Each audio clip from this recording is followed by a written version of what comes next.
modificar la conducta humana. Resulta que esa proteína G no solamente activa al final la proteína quinasa A, también puede aumentar la concentración del calcio intracelular. ¿Cómo lo hace? Una vez que llegue la sustancia química o el estímulo a su receptor metabotrópico, ella va a activar a la proteína G. Pero esa proteína G va a activar, en este caso es a la fosfolipasa C, que es una proteína transmembrana. Esa fosfolipasa C lo que hace es que ciertos carbohidratos que se encuentran en la membrana plasmática, que están adheridas al fosfolípido de la membrana, sí transforme y se sintetice un carbohidrato en su forma diferente, que sería el IP3. Ese IP3 que proviene de la membrana plasmática, que es un tipo de carbohidrato, va a llegar a una estructura que es un receptor de canal ligando dependiente, pero que se encuentra justamente en una organela que se llama retículo endoplásmico liso. ¿Se acuerdan en la clase pasada que había descrito que una de las funciones del retículo endoplásmico liso es almacenar calcio? Bueno, ese almacén de calcio se encuentra allí, ¿verdad? Hasta que si llega una señal de este tipo que aperture un canal de calcio ligado dependiente que se encuentra en la membrana plasmática del retículo endoplásmico liso, entonces allí sale el calcio dentro del retículo endoplásmico liso al citosol.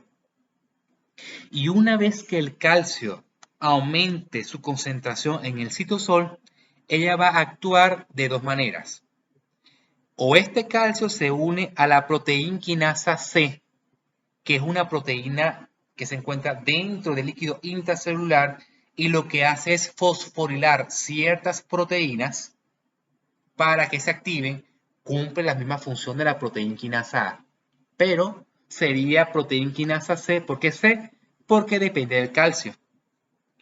O también este calcio se une a otras proteínas que son proteínas de calcio ligando dependientes, entonces que depende del calcio para su activación y al final ambas proteínas generan una respuesta celular.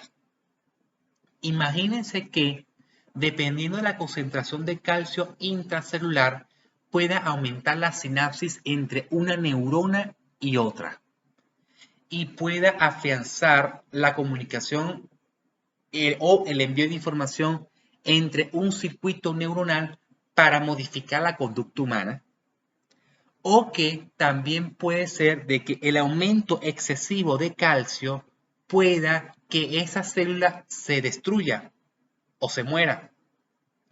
Entonces, dependiendo de la concentración de calcio intracelular, puede generar cambios o positivos o negativos dependiendo de su concentración. Entonces, por esa razón, el estudio del calcio intracelular es muy importante, ¿sí? Y existen sustancias químicas que pueden o aumentar el calcio intracelular o disminuir el calcio intracelular, o ciertas conductas o ciertos factores que puedan aumentar o disminuir el calcio. También se está relacionando la concentración de calcio con ciertos factores neurotróficos para cambiar la forma celular. ¿Ok? Imagínense que al aumentar el calcio intracelular puedan aumentar el tamaño, por ejemplo, de la neurona. Y eso favorece a la sinapsis química entre una neurona y otra. Eso podría ocurrir y eso lo vamos a hablar más adelante. Como les dije que el calcio intracelular en exceso puede destruir a la célula, incluyendo a la neurona, produce muerte celular programada, inclusive. Entonces ese calcio no puede estar acumulado permanentemente dentro del citosol. Tiene que ser expulsado de alguna manera o tiene que ser secuestrado de alguna manera para disminuir su concentración en el citosol. Bien sea capturando el calcio otra vez dentro del retículo endoplásmico liso a través de una bomba que iría de un lugar de menor concentración a un lugar de mucho mayor concentración dentro de la luz del retículo endoplásmico liso. Puede ser que existan proteínas para secuestrar el calcio, o puede ser que existan unos transportadores dentro de las mitocondrias, o puede ser que existan bombas de calcio en la membrana plasmática de la célula y de esa manera disminuye la concentración del líquido intracelular del calcio.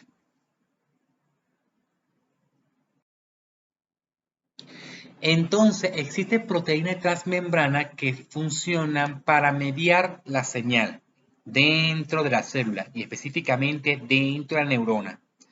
Entonces, hemos hablado de receptores metabotrópicos, que es mediado por la proteína G.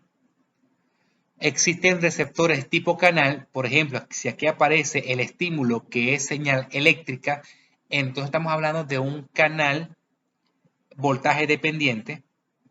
Y tenemos otros receptores que es dependiente de la tirosina quinasa, ¿ok?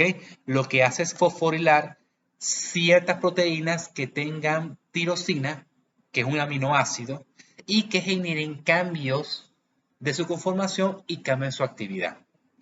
Fíjense que en este ejemplo de receptor metabotrópico, una vez activado la proteína G, activa la proteína quinasa A y esta proteína quinasa A activa ciertos genes en el núcleo celular y generan la expresión de ciertas proteínas, ¿no? Por ejemplo, aquí tenemos el gen, el ARN mensajero, sale del núcleo, se une a los ribosomas, genera una secuencia de aminoácidos que al final genere una proteína. O puede ser de que este calcio que ingresó por cambio de voltaje, este calcio se une a una proteína que es la calmodulina y este complejo calcio-calmodulina también expresa algunos genes que al final genera la traducción y la expresión de ciertas proteínas, o bien sea que este receptor genera fosforilación de otras proteínas que se llaman MAP quinasa, que al final genera la activación del código genético y la expresión de ciertas proteínas. Entonces, por ejemplo, el calcio genera aumento de ciertas proteínas que pueden modificar la sinapsis de una neurona y otra. Para que se genere la sinapsis o el aumento de la sinapsis, tiene que haber expresión proteica. Porque si no, ¿cómo va a haber interacción efectiva de una neurona y otra si ya sabemos que tiene que haber proteínas transmembranas como receptoras para que haya señalización neuronal? ¿Ok? Entonces, fíjense que la proteína quinasa A les dije que puede participar en el aprendizaje y el calcio puede aumentar la plasticidad neuronal, que quiere decir aumento de la conexión entre una neurona y otra a través de sinapsis, o puede ser de que ocurra la muerte celular.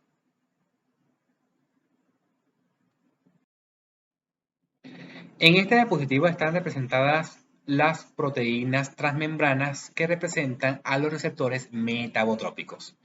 Están asociadas a la proteína G, pero resulta que la proteína G se divide o se clasifica en proteínas G estimuladoras y las proteínas G inhibidoras. Dentro de las proteínas G estimuladoras están la proteína GS y la proteína GQ. Y la proteína G inhibidora está representada por la proteína GI. ¿Por qué se llaman estimuladoras e inhibidoras? Las estimuladoras porque, por ejemplo, en el caso de la proteína GS activa a la proteína quinasa A, lo que hace que fosforile a otras proteínas y hay una respuesta celular. Mientras que la proteína GQ lo que hace es aumentar el calcio intracelular, que al final genera la respuesta celular dependiente de la concentración del calcio intracelular.